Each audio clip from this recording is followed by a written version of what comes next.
Okay. Okay, little brown boy. I Napoleon.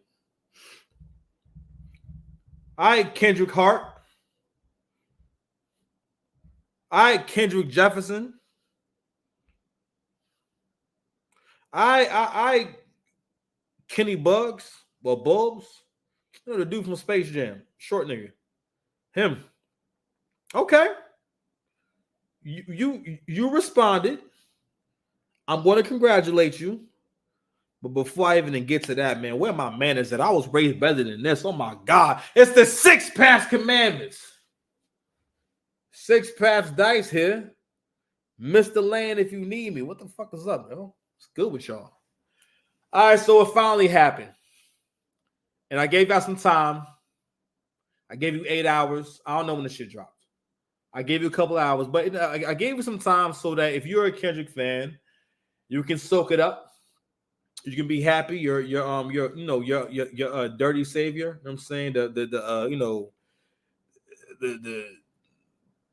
poster boy for niggas that underachieve in real life and they're just happy with nothing.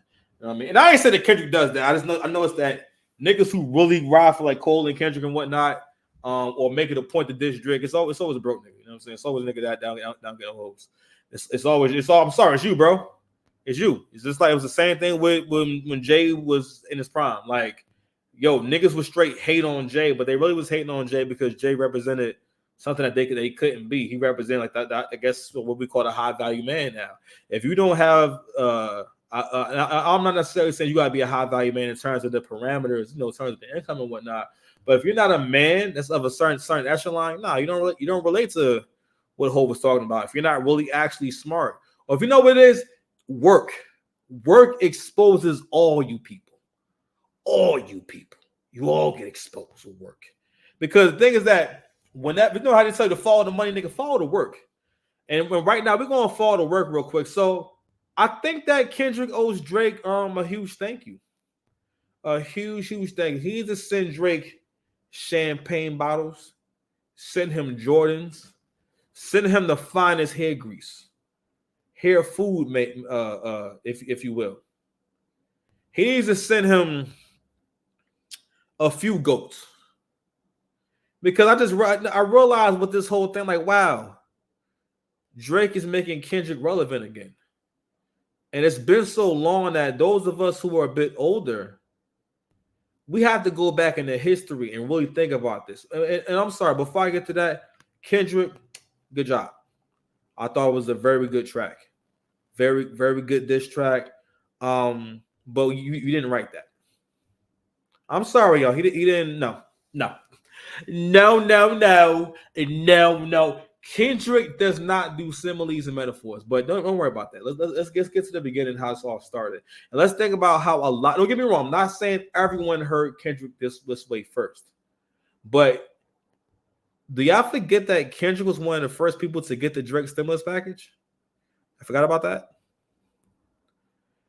The first time, because I had to think back to what made me want to hear Kendrick, what made me like Kendrick. And most people heard his amazing, beautiful verse on Buried Alive. That's a track that Drake's not even actually on. It's actually a Kendrick song. Ironically, but when you heard it, you couldn't tell if it was Kendrick or Drake. I thought it was Drake for a minute. Only because Kendrick was rapping in a higher registry and Drake was still rapping more in a higher registry. So it made them sound a little bit similar. And I'm sure that probably wasn't a mistake, but it was so artful. It was so perfect. And it was a great introduction because again, you got to realize that everyone don't know everybody. This is before Good Kid, Mad City, and before his buzz got all the way up there. But people forget his buzz got up there also. That verse helped him a lot because Kendrick was not who he is now at all before the Drake feature on Take Care. Buried Alive. I believe it came at the Marvin's Room. You know what I mean? Great track. But again, that's relevant. And so here we are now. And I think so we are all right. As a battle rapper, I have a way different perspective on all this because I actually battle. So I have had to do this. What they're doing right now, that's light. They're rapping over a beat. I've done it in person to someone's face, and I've had to deal with winning and losing and understanding what this takes. So for us, this just sounds like rapping to us. I'm not really hearing these niggas rapping like, oh my God, this is the best rapper in the world. But again, I bring it up because as a battle rapper, what battle rap also forced you to do is force you to get further away from your biases, because you have to be able to accurately judge. So if you want to win your next battle, and let's say you didn't do that good in one battle, let's say your round wasn't received the way you wanted to be received, I have to have the self-correction. Big on the self-correction. The self-correction is what leads to everything that we want. Because the only freedom really is discipline. But anywho, I have to be able to make that decision. I have to be able to look back on what I possibly did wrong. You know what I'm saying? And correct that. But anywho, so I'm so sorry. So it's just a lot of different skills you learn battle rapping. And anywho, I'm sorry. Get off track here. When we hear this, right? It really shows us the importance of competition, because with this right here, and I'm not gonna lie, and I could be wrong, that don't even sound like Kendrick. I mean, it sounds like Kendrick because of, like the weirdo shit. But let's just kind of think about how Kendrick raps. When I heard him say, I pray my friends and my real friends, if not that I'm YNW Melly. These are battle rap bars. Like, those are like way too direct for him to be saying. I ain't gonna lie, Drake had a few of them joints. I said, when you start rapping like that? Shout out to Vada Fly. When you started rapping like that? When you start rapping like that, Kendrick? Since when do you have direct bars? Nigga, your first verse wasn't this direct. This is very direct. I'm like, that sounds specific. And what's ironic is that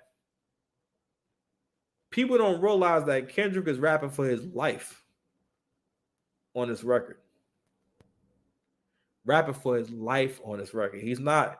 The thing is, my thing was about when people argue with you about this whole Drake and Kendrick thing, is that they make it seem like it will be easy for Kendrick to just to come out there and just beat Drake in the battle, or it's just a definite thing that's going to happen. Do y'all realize that listen to the content of Kendrick's diss, and which I like it a lot, right? But if you've been paying attention to Black YouTube or just social media in general, he included a lot. He threw everything he could at Drake all one time. And Kendrick, I gotta make room for the possibility that Kendrick may have emptied his clip. I don't think I realized that Kendrick's not really ready for us to be a battle. But going back to what I was saying about him making Kendrick relevant again, so Drake is a big part of how Kendrick, that look gave him a lot of light, because I think Section 80 might have already been out, but a lot of people went to Section 80 because of that verse. So here we are again. Not only that, Drake gave Kendrick the bigger one, actually the best record he had on Good Kid, Mad City, in terms of how it performed on the radio, in terms of it being like a hard record. So we kind of forget about that now, but I do think that it would have helped Drake's career a lot, because again, we need new challenges.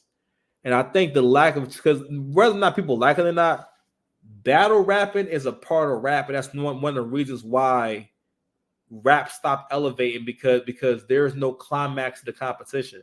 The cool thing about rap is you can compete directly with the other person and address them and talk about them, and there's a way to do it. Whereas like two R&B singers, I mean, people have done it, you know what I mean, but they can't really diss each other in a way that makes sense, you know what I mean, or where it's very direct, where it's like, yo, this whole song is about you and we're going to listen to it, right?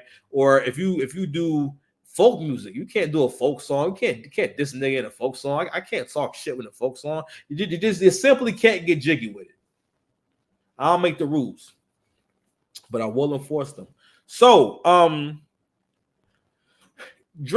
Kendrick throws the whole kitchen sink at him on his jaw. Yo, Kendrick is on 3 different tracks rapping, which is fine. Which we think he's going to do that. But it's interesting hearing him rap. Like, man, so he makes a comment about Ghost Riders. And I'm like, Kendrick knows how much y'all believe in him. So I mean, you gotta realize that everything is psychology, right? So one thing that Kendrick know about this battle is that he can always play on the fact that niggas hate light skinned niggas, and it's an acceptable thing to play on someone not being black enough because they light skinned, or someone's biracial, always calling their blackness into question, right? Shout out to the argument. I think he made some of these points. You can always black people will always relate to you if you're the darker skinned person talking shit about light skinned people. You know what I mean? Or calling them into question. Sir, you had no problem with Drake saying nigga when you was on his album. You had no problem saying nigga when Drake was giving you a number one. But that was smart. Kendrick plays on your insecurity. He's playing on your insecurity right now.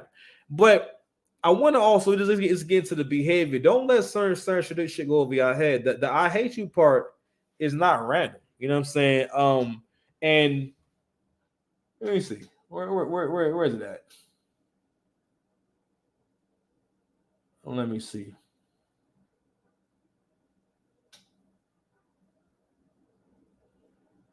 Oh yeah, when nigga said it's always been about love and hate. Now let me say I'm the biggest hater. I hate the way that you walk, the way that you talk. I hate the way that you dress. Hate the way that you sneak this. If I catch a flight, it's going to be direct. We hate the bitches you fuck because they confuse themselves with real women. And notice I said it's not just me. I'm with the culture feeling. How many fairy tale stories about your life till we had enough? How many more black features till you finally feel that you're black enough? I like Drake with the melodies. I don't like Drake when he acting tough. You know what's funny about this shit is that now skullduggery rise, right? I'm gonna get a little trick of the trade. One of the best ways, if you want to like when you battle somebody, if you want to insult somebody, right? One of the best things you can do, and the easiest thing to do, because it's way easier to criticize yourself. Whatever you criticize yourself about, people usually kind of share the same problems. So what you can always do, if you, because most of the time when someone's dissing you and they keep saying the same thing, they're usually kind of, for the most part, projecting on you. Whatever they feel on the inside, especially when it feels like it just flows so freely. That's what they really feel, right? So when he says that, I'm like, you know what? It would make sense that Kendrick is jealous of Drake. Kendrick loves Drake. Kendrick has always loved Drake, and he's always wanted to be closer to Drake, which is why he started this thing to begin with. Something went on between them saying that Drake stopped fucking with him. It wasn't about that. But something went on between them. You know what I'm saying? And actually, we gotta think about where the hate starts, though. The hating started even on his verse on Buried Alive. Matter of fact, let's go look up Kendrick's verse on Buried Alive. Give me 1 second, you freaking millennials and zennials. Don't go nowhere. Relax, okay? Kendrick. Buried Alive lyrics. All right.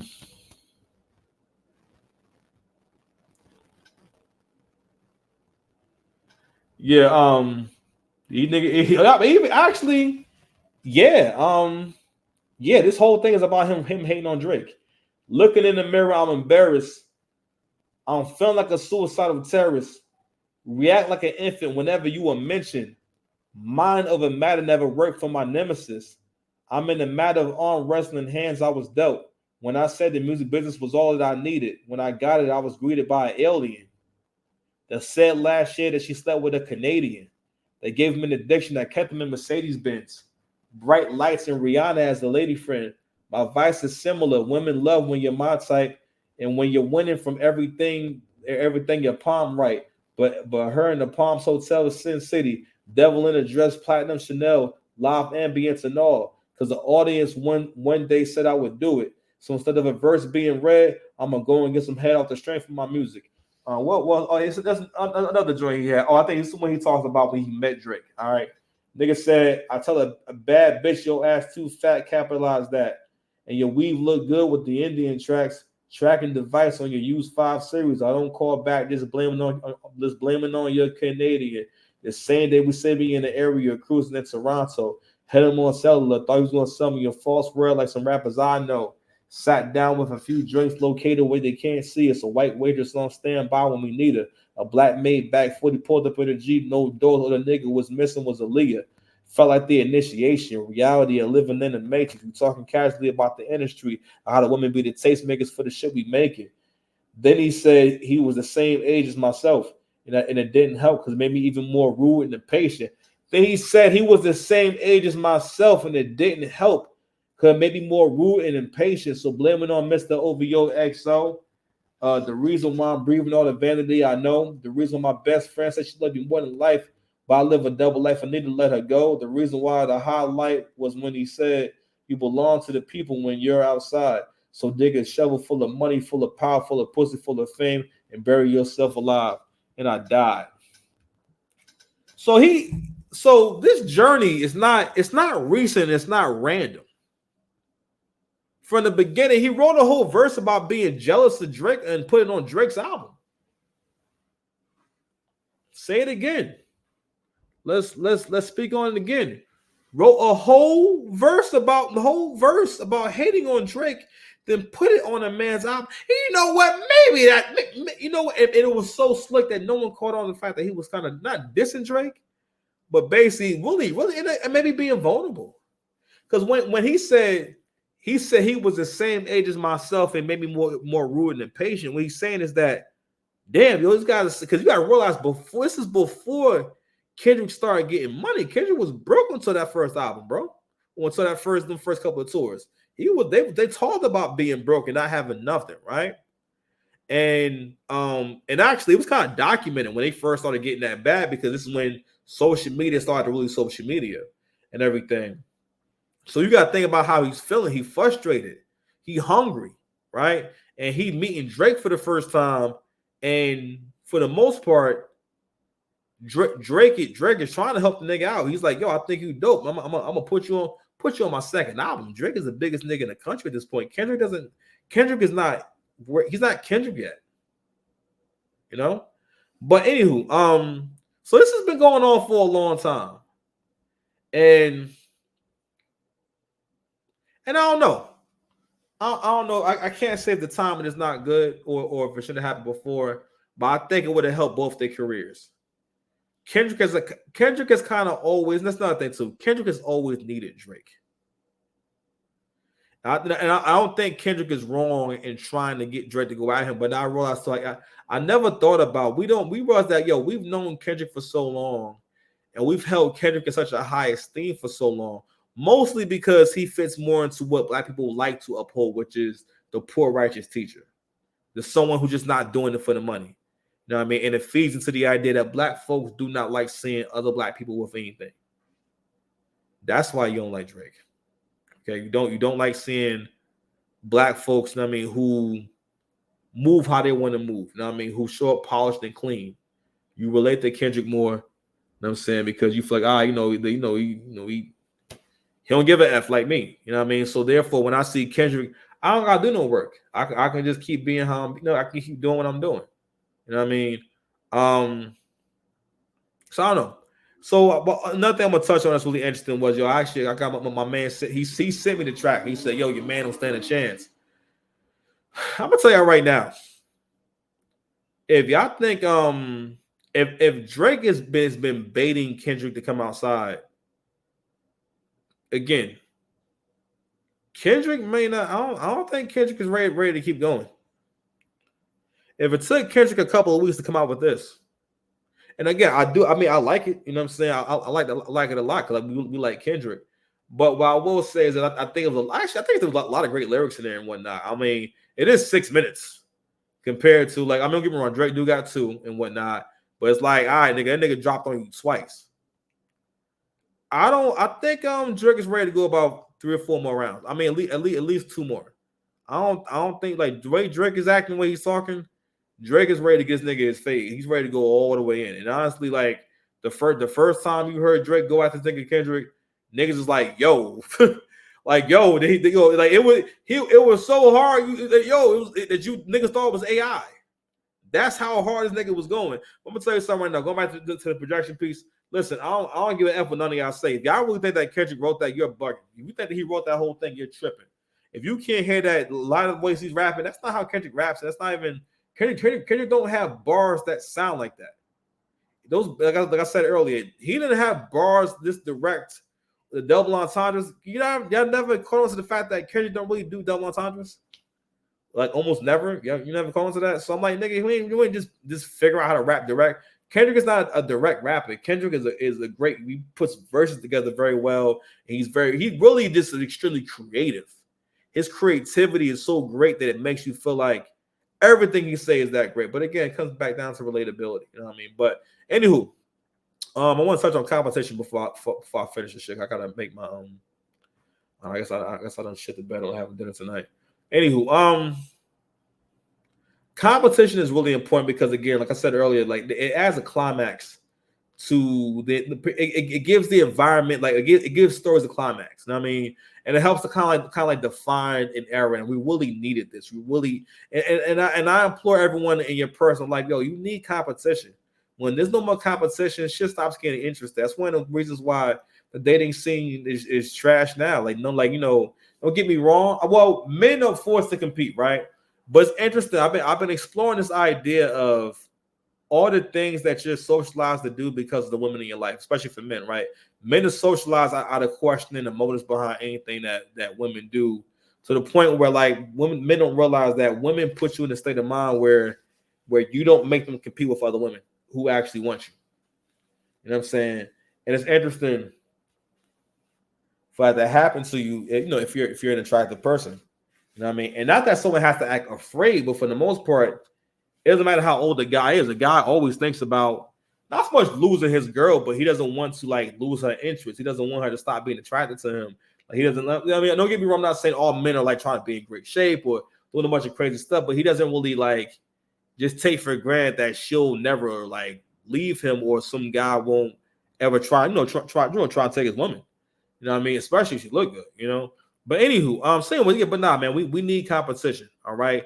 And we shouldn't shy away from competition and challenges, And I think that, if this would have gone on more, where because what this is about, honestly, even though they getting kind of going at each other, it's mostly about who's the nicest.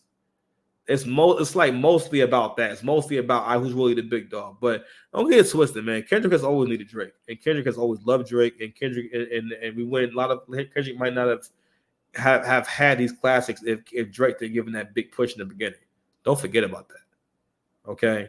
And also the colorism shit. Yo, bro, fam, like you can't tell me that he wasn't watching social media to hear these arguments and whatnot. Yo, he took everything, and it was smart because he had to throw that in there to jade you his way. And it's smart. Right. Anyway, so I want to touch on that, man. I hope y'all good, man. I hope y'all safe. Drake made Kendrick, and Drake made Kendrick relevant again. Kendrick has always needed Drake, man. 6 Pass, Dice, Mr. Lane. If you need me, please like, share, subscribe. Yeah, boy. I don't know where that came from, but peace.